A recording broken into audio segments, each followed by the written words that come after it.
पांडु कहाँ बड़ा तू? तू तो 10 के आवे वाला रहा, आज 12 हो गए। आज के ही दिन मधु के लड़का वाला देखे खातिर आवत रे। के हम का बताई, हमार माई के बहुत ज्यादा तबीयत खराब हो गई बा। लेकिन रउरा टेंशन ना ली, हमार छोट भाई राजू शहरे में बाड़े, उनकरा के हम भेजा तानी। ठीक बा भेजा। मधु कहाँ जाता रू? वो पापा मैं नंदिनी के घर जा रही हूँ। आज तारा कहीं नहीं जाए के, आज ही लड़का वाला तारा देखे खातिर आवत रे। पापा जा जाके तैयार हो जा जल्दी से।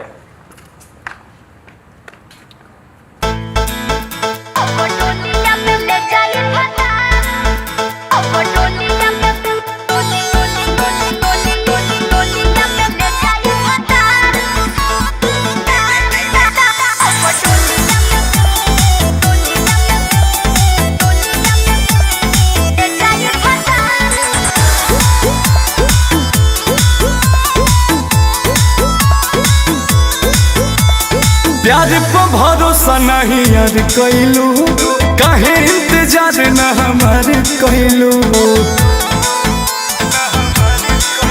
और प्यार पे भरोसा नहीं यार कैलू, काहे इंतजार न हमार कैलू।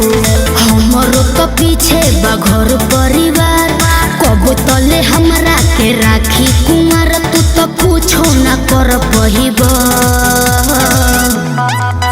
अब डोलिया में ले जाए फसा सुनैया। तू देखो तेरा हो जाएगा, अब डोलिया में ले जाए फसा सुनैया। तू देखो तेरा हो जाएगा।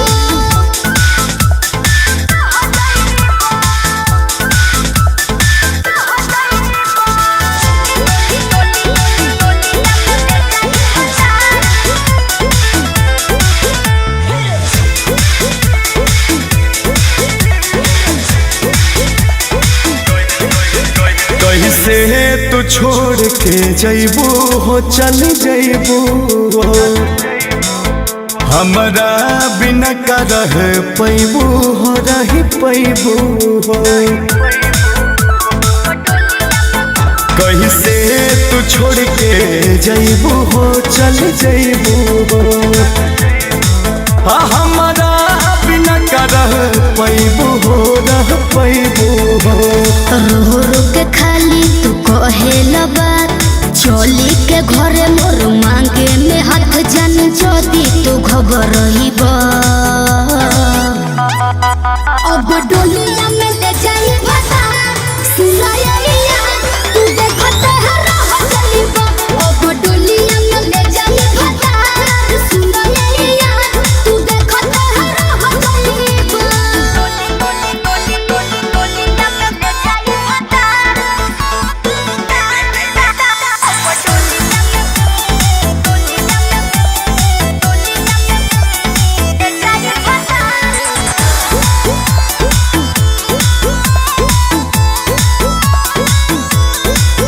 शादी जल्दी में जनी करा हो, जनी करा हो। अंकुश के बेट तनी करा हो, तनी करा हो। शादी जल्दी में जनी करा हो, जनी करा हो। गर्दा के बेट तनी करा हो, तनी करा हो। शादी के हमरो तो हो ही अफसोस, बाकी जाने हमें तोहारे हो ही दोस्त। जदि अब न समझ पहिबा,